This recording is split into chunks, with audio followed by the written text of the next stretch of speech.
Assalamualaikum warahmatullahi wabarakatuh. Alhamdulillah, alhamdulillahilladzi ja'ala hadzal yaum yauman mubarakah. Wassalatu wassalamu ala Rasulillah sayyidina wa maulana Muhammad ibn Abdillah wa ala alihi wa sahbihi wa mawala. Wala haula wala quwwata illa billah. Amma ba'du faqad qala Allah ta'ala fil Qur'anil Karim. A'udzu billahi minasyaitonir rajim. Bismillahirrahmanirrahim. Ya ayyuhalladzina amanu taqullaha wal tanzur nafsum ma qaddamat ligod wattaqullaha innallaha khabirum bima ta'malun. Wa qala an-nabiyyu sallallahu alaihi wasallam khairun nas anfa'uhum linnas. Hadirin rahimakumullah. Pertama dan yang paling utama, mari sama-sama kita bersyukur atas kehadirat Allah Subhanahu wa Ta'ala, yang mana kita semua masih diberikan kesehatan oleh Allah Subhanahu wa Ta'ala, dan tentunya kita harus ingat ada nikmat yang amat sangat berharga yang tidak bisa dibandingkan dengan nikmat-nikmat yang lainnya, yakni nikmat iman dan Islam. Sehingga dengan kedua nikmat ini bisa menjadi bekal kita hidup di alam dunia ini, dan dengan bekal dua nikmat ini mudah-mudahan bisa menyelamatkan kita kelak mulai dari alam kubur sampai di yaumil qiyamah, yakni nikmat iman dan Islam. Mudah-mudahan kita semua masih dititipkan oleh Allah Subhanahu wa Ta'ala dengan dua nikmat ini. Amin ya rabbal alamin. Salawat dan salam mari sama-sama kita haturkan kepada keharibaan junjungan paduka alam kita, Sayyidul Mursalin, Imamul Muttaqin, yakni pemimpin di atas pemimpin, raja di atas raja, sang pembawa amanat risalah Allah, yakni paduka baginda Nabi besar Muhammad sallallahu alaihi wasallam, beserta para keluarga, para sahabat, sampailah kepada kita semua. Mudah-mudahan kita diaku sebagai umat paduka mulia kita, yakni Nabi besar Muhammad sallallahu alaihi wasallam, dan mudah-mudahan kita kelak di yaumil qiyamah mendapatkan syafaatul uzmah oleh beliau, dan sehingga kita semua dihalalkan oleh Allah Subhanahu wa Ta'ala untuk bisa menatap wajah yang mulia, untuk bisa mencium tangan yang mulia, yakni Nabi besar Muhammad sallallahu alaihi wasallam. Hadirin dimanapun Anda berada, para pecinta dakwah Islamiyah, para pecinta majelis taklim, yang mudah-mudahan senantiasa dalam lindungan Allah Subhanahu wa Ta'ala. Kesempatan yang berbahagia ini sedikit al-fakir, saya ingin mengutip sebuah nasihat penting yang terdapat daripada kitab Nasaihul Ibad. Karena memang kebetulan ya, Nasaihul Ibad ini adalah memiliki makna nasihat kepada hamba-hamba Allah. Ya, kita semua ini kan adalah hamba. Kita semua ini adalah hamba Allah yang memerlukan nasihat-nasihat agama dari para ulama-ulama kita, dari para guru-guru kita, dari para orang-orang tua kita. Tanpa nasihat kita tidak akan bisa memiliki akhlak. Tanpa nasihat, kita tidak bisa memiliki ilmu. Dan tanpa nasihat, kita tidak bisa melakukan sesuatu hal yang baik, yang diridhoi oleh Allah Subhanahu wa Ta'ala.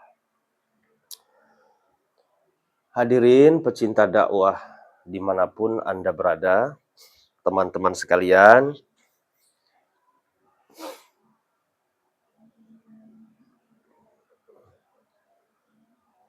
di dalam kitab Nasihatul Ibad di halaman ke-8, Ruwiya anin Nabi sallallahu alaihi wasallam annahu, diceritakan dari baginda Nabi Muhammad sallallahu alaihi wasallam, qala, Nabi berkata, man asbaha wa huwa yashku dhiqal ma'ashi faka'annama yashku rabbah. Kata Nabi, man asbaha, siapa orang yang ketika datang di waktu pagi hari, artinya masuk waktu pagi ya. Nah, kita kan datang waktu pagi itu ya. Wa huwa yasku, sedangkan dia dalam keadaan mengeluh, dalam keadaan sulit kehidupannya. Dengan kesulitan itu dia mengeluh, ya Allah. Kenapa saya hidup ini seperti ini? Kenapa saya mendapatkan cobaan seperti ini? Kenapa saya mendapatkan hal-hal yang tidak saya sukai ini? Dia mengeluh dengan apa yang dia dapatkan di waktu pagi hari itu. Di kol ma'asi, sempitnya kehidupan. Dia mengeluh dengan keadaan ketika sempit kehidupan tersebut, maka kata Nabi, faka'annama yashku rabbah. Maka sungguh orang yang demikian bagaikan dia telah mengeluh, bagaikan dia tidak menerima apa yang telah diberikan atau apa yang telah dijadikan dirinya oleh Allah Subhanahu wa Ta'ala pada apa yang dia rasakan pada pagi hari itu. Maka penting sekali ya, ayat di dalam Quran, teman-teman sekalian, banyak sekali ya renungan-renungan buat kita. Dalam keadaan sulit apapun, kita diharuskan untuk bersyukur kepada Allah Subhanahu wa Ta'ala. Ya, tentunya kita semua sudah banyak mengetahui ya tentang ayat-ayat syukur, seperti di dalam surah Ibrahim, la in syakartum la azidannakum. Kalau kamu bersyukur atas segala karunia ataupun nikmat yang diberikan oleh Allah, maka Allah akan menambah nikmatnya tersebut. Gitu.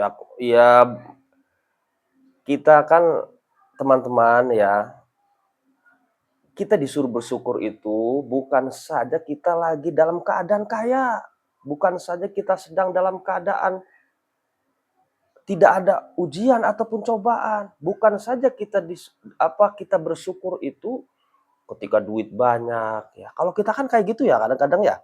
Ketika duit banyak, ketika kita itu lagi bahagia dengan anak istri, ketika hal-hal yang enak lah ya, hal-hal yang enak yang kita dapatkan, kita bersyukur tuh ya. Padahal kata Allah Subhanahu wa Ta'ala,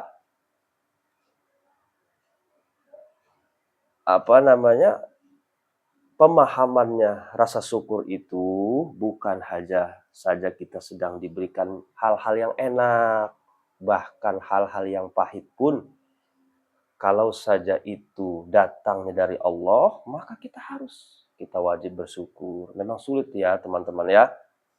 Ya mungkin saya sendiri juga masih banyak perlu belajar ya tentang rasa syukur, masih perlu belajar tentang menerima apa yang sudah diberikan oleh Allah Subhanahu wa Ta'ala. Tapi mau bagaimana lagi? Kita sebagai hamba tentunya kita harus taat dan patuh kepada Sang Pencipta kita, yakni Allah Subhanahu wa Ta'ala. Ya udah kita mah syukurin aja ya gitu, minimal wajar ya. Artinya kita punya keluhan itu bukan berarti kita nggak boleh mengeluh, bukan gitu. Kita boleh kok mengeluh kita ya. Justru kita tuh diperintahkan oleh Allah, kita berdoa, kita ngedoa ya. Dalam setiap sujud kita, setiap kita habis sholat. Kalaupun kita punya kesempatan untuk sholat malam ya, qiyamul lail itu ya, memang kita diperintahkan kok untuk mengeluh. Artinya mengeluh kepada Allah itu kita, ya Allah, sulit sekali yang sedang saya hadapi ini ya Allah. Saya sedang tertimpa musibah, saya sedang tertimpa keadaan yang tidak saya inginkan seperti ini. Tolong ya Allah, beri saya jalan keluar. Memang itu diperintahkan gitu ya. Jadi kita jangan, yang kita tidak boleh itu datang waktu pagi kita mengeluh kepada sesama makhluk, kepada curhat sama temen ya, ataupun curhat sama saudara-saudara kita mau, waduh begini amat hidup saya ini, waduh susah amat kayaknya ini. Lah orang-orang mah enak ya, kok saya ini susah gitu. Jadi yang nggak boleh tuh begitu gitu. Artinya dengan kita mengeluh sesama makhluk, seolah-olah kita tuh tidak menerima apa yang sudah Allah Subhanahu wa taala berikan kepada kita pada hari itu. Tapi kalau kita memang mengeluhnya kepada Allah, emang itu tepat. Dan emang itu yang diharuskan, kita harus mengadu kepada Allah Subhanahu wa taala gitu. Semua apa yang kita keluhkan, adukan kepada Allah Subhanahu wa taala gitu ya. Karena memang di zaman sekarang ini ya, saudara-saudara, teman-teman sekalian, memang kita sedang dalam keadaan sulit ya. Bangsa Indonesia ini, negara kita ini, bahkan mayoritas keadaan di sekeliling kita ini sedang dalam keadaan sulit gitu ya. Maka dengan kesulitan apapun yang kita rasakan, baik ekonomi, baik keluarga, baik anak, istri, maupun lingkungan kita dalam keadaan sulit, jangan pernah membuat kita jauh dari Allah Subhanahu wa taala. Jangan sampai membuat kita itu mengeluh kepada sesama itu seolah-olah kita tidak menerima apa yang telah ditakdirkan oleh Allah Subhanahu wa taala. Gitu. Sebab takdir itu kadang-kadang memang bisa dirubah, gitu ya. La yuradul qada'u illa biddu'a. Jadi memang takdir itu bisa dirubah dengan sebab apa?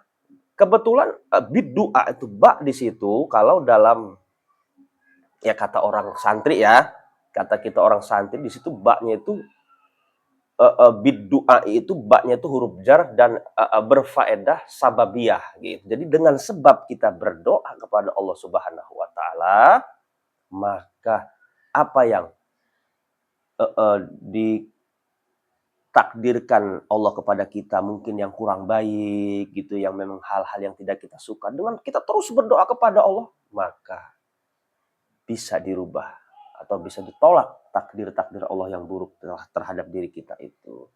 Yang penting kita jalankan apa yang diperintahkan Allah, dan kita sedikit kita kurangi hal-hal yang memang itu dilarang oleh Allah Subhanahu wa taala. Dengan sabar kita tinggalkan sedikit demi sedikit apa yang dilarang oleh Allah ya. Walaupun sesulit apapun, Al-Fakir sendiri hanya bisa berbicara ya, tapi mengamalkan itu sangat sulit sekali. Tapi yuk sama-sama kita semua belajar, sama-sama kita semua berusaha menjadi hamba Allah yang belajar baik ya, belajar untuk lebih baik lagi gitu. Karena tidak ada orang yang baik. Kita semua ini bukanlah kita ini orang baik, tapi kita belajar untuk bisa menjadi yang baik, baik di mata Allah dan baik di mata makhluknya. Teman-teman, saudara hadirin rahimakumullah. Kemudian yang kedua, waman asbahali umurid dunya hazinan faqad asbaha sakhiton Allah. Nah, ini yang lebih penting juga. Siapa orang yang masuk waktu subuh, datang waktu subuh, li umurid dunia, karena perkara-perkara dunia yang datang, hazinan, dengan perkara dunia yang datang di pagi hari tersebut, hazinan, dalam keadaan sedih, dalam keadaan sulit, dalam keadaan sukar, faqad asbaha sakhiton Allah. Ketika dia mengeluh dengan kesedihan, dengan cobaan yang dia dapat pada pagi hari tersebut, faqad asbaha sakhiton Allah, maka sungguh di waktu pagi itu dia telah benci, dia tidak suka kepada Allah Subhanahu wa taala. Naudzubillah, teman-teman hadirin sekalian, jangan sampai kita tergolong orang-orang yang ketika dalam keadaan pagi hari kita sudah sedih, mengatasi, aduh, sudah menangis, bangun di pagi hari bukannya kita beribadah, bangun di pagi hari bukan kita berusaha untuk memohon ampun kepada Allah. Ini malah bangun di pagi hari keadaan susah. Karena memang yang dialami susah ya. Dia merasa susah, dia merasa sedih. Jadi dengan kesedihan dan kesusahan ataupun tangisan ketika bangun dari di pagi hari yang dia rasakan itu, seolah-olah pada pagi hari itu dia benci, dia tidak suka dengan apa yang telah diberikan oleh Allah Subhanahu wa taala pada pagi hari itu. Ini masih berkaitan dengan hadis ucapan Nabi yang pertama tadi ya, gitu. Maka tadi seolah-olah maknanya adalah dengan dia sedih atas perkara dunia yang ia rasakan pada pagi hari itu, faqad ghadaba 'alallahi, sungguh sama halnya dia telah tidak suka ataupun benci kepada Allah Subhanahu wa taala, ataupun lam yardha biqada'illah, dia tidak ridho dengan qada dari Allah Subhanahu wa taala. Walam yasbir, dan sampai-sampai dia tidak sabar dengan ala balaihi, atas bala ataupun ujian yang dia rasakan pada pagi hari itu, gitu. Udah kita mah bangun dari tidur ataupun bangun daripada aktivitas kita di pagi hari, udah kita mah pasrah sama Allah. Yang penting kita jalankan ibadah dulu. Kita bangun, taruhlah kita bangun sebelum waktu subuh ya. Kalau bisa jalankan 2 rakaat, ataupun tidak bisa kita sholat subuh. Setelah sholat subuh kita istighfar dulu. Gak usah mikirin kesedihan hidup kita dulu. Situ kita jalankan perintah Allah dulu. Kita mohon ampun dulu, istighfar, baru kita adukan, ya Allah, rasa-rasanya sudah berhari-hari ini saya mengalami kesulitan, ataupun berminggu-minggu, ataupun berbulan-bulan, ataupun seandainya bertahun-tahun, ya Allah, tidakkah Engkau memberikan jalan keluar dari kesulitan hidup yang saya rasakan ini. Jadi begitu, gitu ya. Dengan demikian, mudah-mudahan kesulitan hidup yang kita rasakan pada hari tersebut diberikan jalan keluar, diberikan kemudahan oleh Allah Subhanahu wa taala. Kemudian selanjutnya, waman tawaddo'a li ghaniyin li ginahu faqad dhahaba thulutsa dinihi. Ini juga sering terjadi ya di antara kita ini. Waman tawaddo'a, siapa orang yang tawaddu. Tawaddu itu rendah hati ya, ataupun rendah diri, li ghaniyin, kepada orang kaya, kepada orang yang punya harta. Rendah hati dan rendah dirinya itu li ginahu, karena kekayaan dia. Atau bisa dibilang karena pangkat, karena jabatan dia, sehingga kita tawadu kepada dia. Maka kata baginda Nabi, faqad dhahaba thulutsa dinihi, maka sungguh orang itu hilang sepertiga agamanya. Masya Allah. Karena kemuliaan ataupun takzimnya kita kepada sesama manusia, ya saudara-saudara, ya teman-teman sekalian, kita memuliakan sesama manusia itu li ajli sholahi, karena arah kebaikan dia, wali ajli amali, dan karena arah amal baiknya, gitu. Kita takzim, kita hormat, kita tawadhu kepada orang soleh seharusnya mah, kepada orang ahli ibadah, kepada para kiai, para ustadz, para orang-orang tua kita yang memang orang tergolong orang-orang soleh yang senantiasa mendekatkan diri kepada Allah Subhanahu wa taala. Memang itu harus seharusnya, gitu. Duna ta'dzimi li ajli malihi, bukan kita takdim, bukan kita tawadhu, bukan kita memuliakan li ajli malihi, karena arah kekayaan ataupun pangkat dan jabatan orang tersebut. Ini harus hati-hati ya. Kita nggak boleh menghormati dan memuliakan orang itu karena kekayaannya, jangan.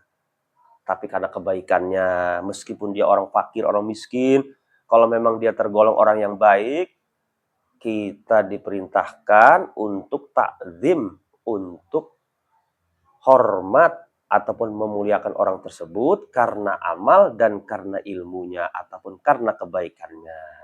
Gitu ya, mudah-mudahan apa yang disampaikan oleh baginda Nabi besar Muhammad SAW di sini dalam 3 ucapan Nabi ini setidaknya kita bisa belajar, kita bisa merealisasikannya ya, mengamalkan sedikit demi sedikit dalam sudut kehidupan kita sehari-hari ini, gitu ya.